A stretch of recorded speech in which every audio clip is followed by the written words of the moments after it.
Hello everyone, क्या हाल है मेरा लाल। एक छोटा सा टॉपिक हमारा रह गया था, that is moment of inertia. तो आज हम लोग इसी मोमेंट ऑफ इनर्शिया के बारे में बात करने वाले हैं। बढ़िया समझिएगा, हमारा सिलेबस लगभग सारा कंप्लीट हो चुका है। बस सिर्फ एक छोटा सा टॉपिक रह गया था मैकेनिकल सिविल वालों का, जिसको हम लोग कहते हैं मोमेंट ऑफ इनर्शिया। तो आज हम लोग मोमेंट ऑफ इनर्शिया के बारे में ही बात करेंगे। पिछले क्लास में हम लोगों ने पढ़ा था सेंटर ऑफ ग्रेविटी, तो मैंने सेंटर ऑफ ग्रेविटी के बारे में बताया था आपको।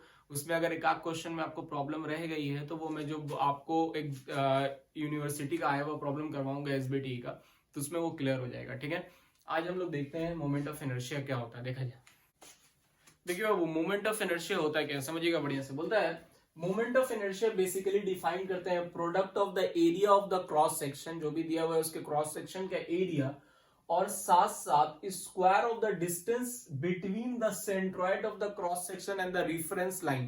बोलता है कि जो बेसिकली हम लोग मोमेंट ऑफ इनर्शिया को कैसे डिफाइन करते हैं, तो इसको इस तरह से डिफाइन किया जाता है कि ये प्रोडक्ट होता है। क्या होता है? प्रोडक्ट, यानी मल्टीपल होता है। किसका प्रोडक्ट होता है बाबू? तो ये प्रोडक्ट होता है क्रॉस सेक्शनल एरिया का, एरिया और साथ साथ distance of the centroid from the reference, reference यानी एक्स एक्सिस या वाई एक्सिस, रेफरेंस एक्सिस से सेंट्रॉइड के बीच के डिस्टेंस के स्क्वायर के मल्टीपल के बराबर होता है। ठीक है, देखिए समझिए, फॉर एग्जांपल समझिए। बोलता है क्या, ये मान लीजिए मेरा दो एक्सिस है, एक्स एक्सिस और वाई एक्सिस। अब ये कोई बॉडी है आपका, ठीक, ये कोई बॉडी है। इस बॉडी में एक छोटा सा हम लोग यहाँ पर एक क्रॉस सेक्शन एरिया ले लेते हैं डी ए, और मान लेते हैं कि इसका जो सेंट्रॉइड है वो यहां लाई कर रहा है, ये मेरा सेंट्रॉइड है। ठीक है, तो बोलता है क्या कि अगर हम लोगों को दिखाना है एक्स से मोमेंट ऑफ इनर्शिया, एक्स से, तो एक्स से उसका डिस्टेंस क्या होगा? वो ये जो मेरा सेंट्रॉइड है, देखो बोल रहा है ना, the square of the distance between the centroid and the of the cross section, यानी क्रॉस सेक्शन एरिया के centroid and the reference axis. जैसे अगर हम लोग को मान लो एक्स एक्सिस का निकालना है, किसका निकालना है? एक्स एक्सिस का। तो एक्स एक्सिस से मेरा इस सेंट्रॉइड का डिस्टेंस क्या होगा? एक्स एक्सिस से, एक्स एक्सिस से डिस्टेंस तो वाई होगा, क्या होगा? वाई। और वाई एक्सिस से, यानी ये जो सेंट्रॉइडल का वाई एक्सिस है, इससे डिस्टेंस कितना होगा? एक्स होगा। तो इसलिए जब हम आई एक्स निकालते हैं, मोमेंट ऑफ इनर्शिया टू ए, इसका जो फॉर्मूला होता है वो ए वाई स्क्वायर डी ए होता है। ठीक है, यानी ये जो एरिया है, बेसिकली इसका जो फॉर्मूला हम डिफाइन किया है वो ये है, वाई स्क्वायर इंटू एरिया। ठीक है, वाई स्क्वायर एरिया यानी product of area of cross section, इस पूरे क्रॉस सेक्शन का एरिया, और into distance between the reference axis, reference axis से इसका डिस्टेंस का स्क्वायर। तो रेफरेंस एक्सिस से इसका डिस्टेंस y है, तो y स्क्वायर इंटू ए, मतलब इसके पूरे क्रॉस सेक्शन का एरिया। बट क्योंकि हम लोग को इंटीग्रेशन में पढ़ना है, तो हमने इसको छोटा सा एक पार्ट मान के इसका एरिया डी ए ले लिया है। तो हमने यहाँ पे वाई स्क्वायर को डी ए से मल्टीप्लाई किया है, और पूरे का एरिया निकालने के लिए हमने क्या किया कि इसको इंटीग्रेट कर दिया। क्या कर दिया? इंटीग्रेट कर दिया। तो इसलिए ये फॉर्मूला ना लिख करके, ये अगर जनरल फिजिक्स में पढ़िएगा, ये जनरल मैकेनिक्स में पढ़िएगा तो फॉर्मूला ये वाला यूज होगा, लेकिन मैथमेटिक्स में पढ़िएगा तो आई एक्स निकालने का फॉर्मूला होगा इंटीग्रेशन ऑफ ए, मतलब ए मतलब जहां से जहां तक एरिया है, Y square D A. Y square basically क्या है? Distance of the centroid from the reference axis, यानी एक्स एक्सिस से इसका डिस्टेंस, यानी रेफरेंस एक्सिस मतलब जिस एक्सिस पे आप मोमेंट ऑफ इनर्शिया निकाल रहे हैं, एक्स एक्सिस पे निकाल रहे हैं, तो इसका डिस्टेंस y है, तो Y square into D A. अब ये छोटे से एरिया को जब हम इंटीग्रेट कर देंगे तो बड़ा एरिया हम लोगों का फाइंड आउट हो जाएगा, इसलिए हम लोग इस तरह से इसको लिखते हैं। अगर मोमेंट ऑफ इनर्शिया हमको निकालना है वाई एक्सिस पे बाबू, तो जब वाई एक्सिस पे मोमेंट ऑफ इनर्शिया निकालिएगा, तो देखिए सेंट्रॉइड का डिस्टेंस कितना है? एक्स है।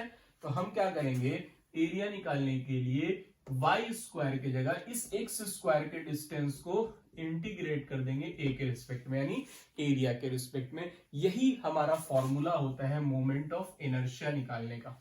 ठीक है, मोमेंट ऑफ इनर्शिया निकालने का बेसिकली यही फॉर्मूला होता है। तो आई होप आपको समझ में आया होगा। मोमेंट ऑफ इनर्शिया किसको बोलते हैं बाबू? तो it is defined as the product of the area of the cross section and the distance, square of the distance between the centroid and the reference axis.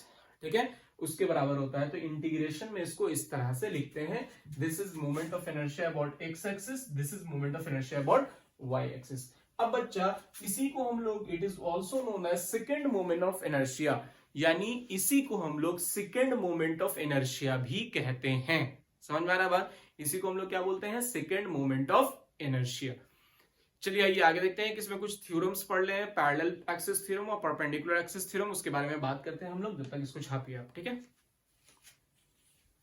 चलिए आइए देखिए पैरेलल एक्सिस थ्योरम क्या होता है। बोलता है बाबू पैरेलल एक्सिस थ्योरम किसको बोलते हैं? बोलता है the moment of inertia of any given figure about an axis which is parallel to the centroidal axis. बोल रहा है मोमेंट ऑफ इनर्शिया अगर आपको निकालना है किसी गिवन फिगर का, मान लीजिए ये फिगर है, इसका हम लोगों को मोमेंट ऑफ इनर्शिया निकालना है about an axis which is parallel to the centroidal axis.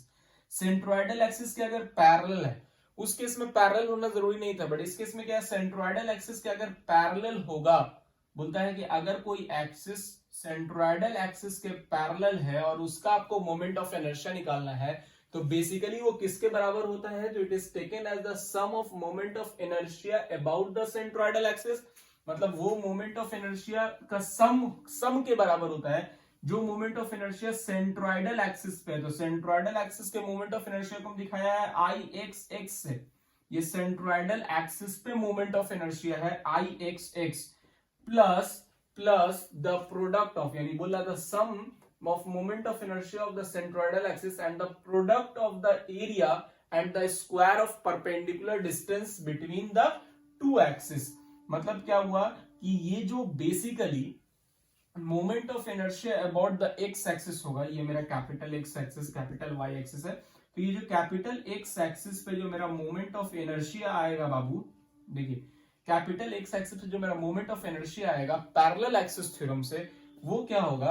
तो वो बराबर होगा सेंट्रोइडल एक्सिस पे जो मोमेंट ऑफ इनर्शिया है आई एक्स एक्स। हम लोग सेंट्रोइडल एक्सिस पे जो मोमेंट ऑफ इनर्शिया है उसको क्या माना है? X X plus area of the cross section into distance between them के स्क्वायर के बराबर होगा। यानी अगर हमको मोमेंट ऑफ इनर्शिया निकालना है एक्स एक्सिस पे, तो सेंट्रोइडल एक्सिस को सम करना होगा एरिया इनटू उसके डिस्टेंस के स्क्वायर के, ठीक है। तो मेरा क्या निकलेगा? Moment of inertia about X axis. अगर हमको moment of inertia about Y axis निकालना पड़ेगा, वैसे केस में जब सेंट्रोइडल पैरेलल है, उस केस में जब सेंट्रोइडल क्या होगा? पैरेलल टू द एक्सिस होगा, तो इन दैट केस मेरा आई वाई यानी moment of inertia about Y axis निकालने का फॉर्मूला क्या होगा? आई वाई वाई यानी moment of inertia on the centroidal axis, centroidal axis पे जितना मोमेंट ऑफ इनर्शिया है plus area of the cross section into distance का स्क्वायर बिटवीन देम। इसको बोलते हैं पैरेलल एक्सिस थ्योरम। ये सब आप लोग पढ़ेंगे, या तो मैकेनिक्स में पढ़ा होगा या तो आगे जाएंगे तो सिविल मैकेनिकल के पेपर्स में पढ़ेंगे। इसका मैथ्स में उतना कोई इस्तेमाल होगा नहीं, क्योंकि हम लोगों को क्वेश्चन एक ही दिया है बुक में और वही क्वेश्चन आज तक आया है, वही क्वेश्चन हम लोग करेंगे भी, तो इसका उतना यूज हम लोगों को है नहीं। वो जब आप आगे जाएंगे अपने पेपर में तो पढ़ेंगे। मैथमेटिक्स में उतना यूज नहीं है, लेकिन क्योंकि ये बुक में दिया है थ्योरम तो मैंने आपको पढ़ा दिया है। थ्योरम नोट कर लीजिए। देखिए अब एक चीज है जिसको बोलते हैं रेडियस ऑफ जायरेशन, ये जी है radius of gyration. Radius of gyration क्या होता है? बोलता है क्या कि अभी जो हमने पढ़ा था ना पैरेलल एक्सिस थ्योरम में, एक बॉडी है, उसका एरिया ए है, क्रॉस सेक्शन एरिया ए है, ये बॉडी है, और इस केस में हमने पढ़ा था मोमेंट ऑफ इनर्शिया निकालना है, ठीक है।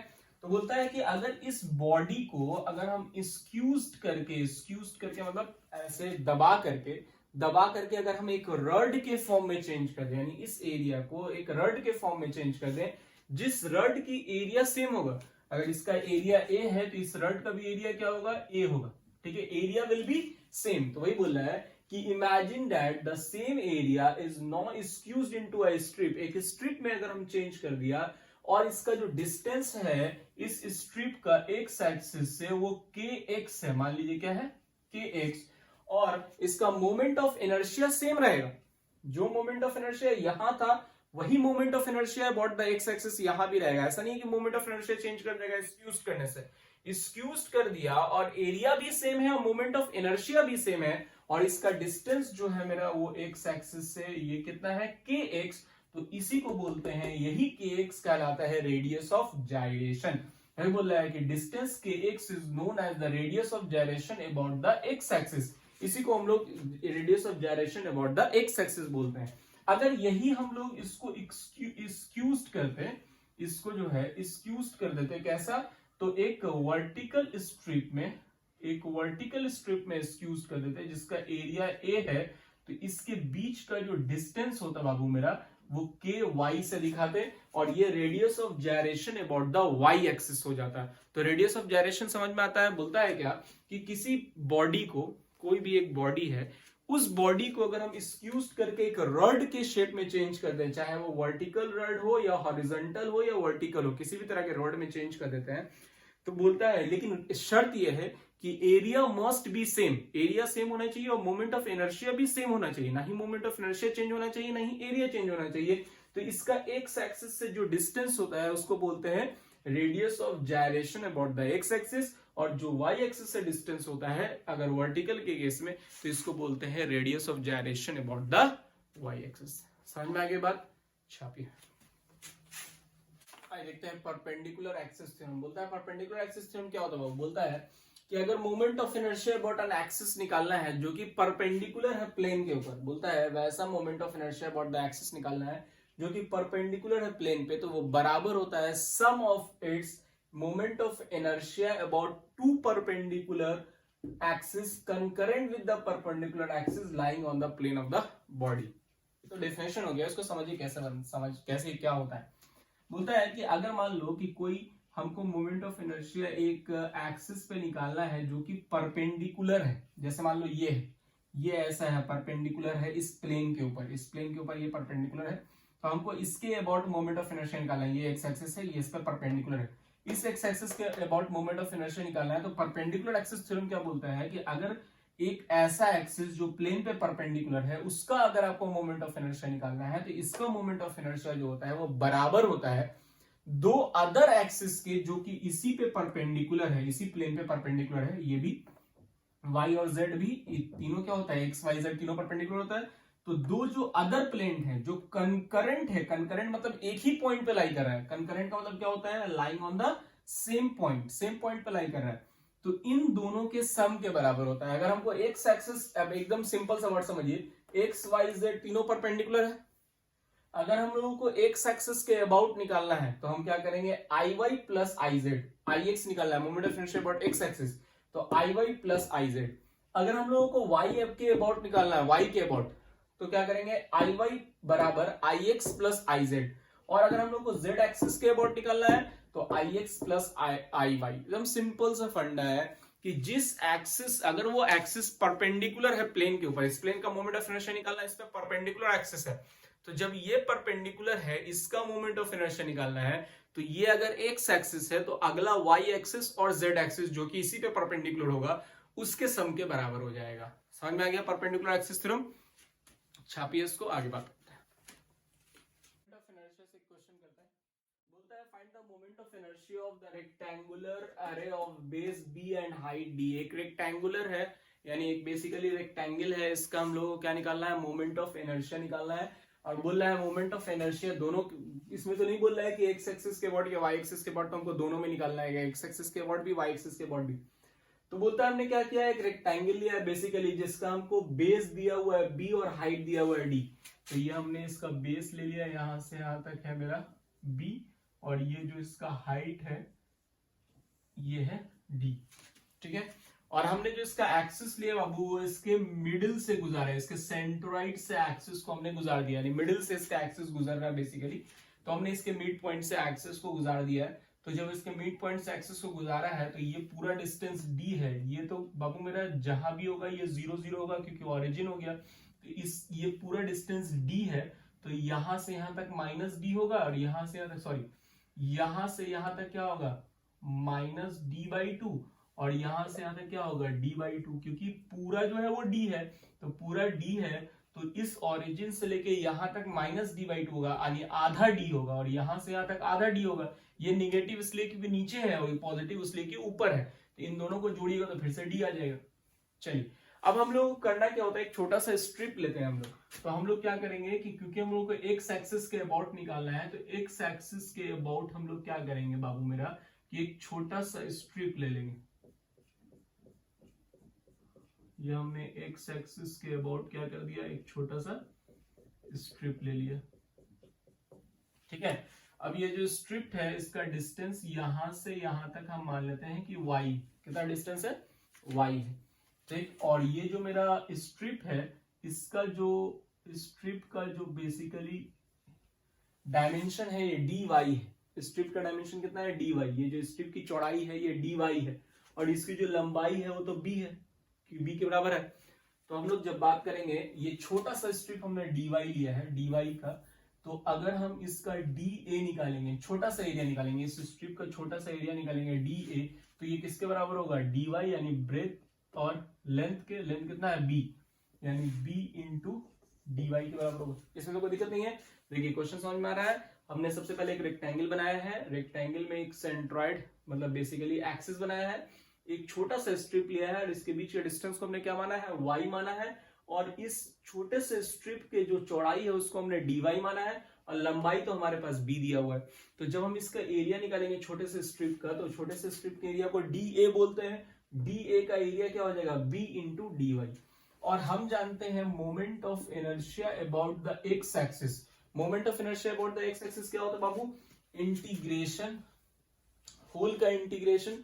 तो होल का इंटीग्रेशन मतलब माइनस d/2 से लेके d/2 तक का इंटीग्रेशन, माइनस d/2 से लेके d/2 तक का इंटीग्रेशन। आप ऐसा भी कर सकते हैं कि 0 से लेके d/2 तक को इंटीग्रेट करके और फिर डबल कर दीजिए तो भी वो सही होगा, उसमें कोई दिक्कत नहीं है।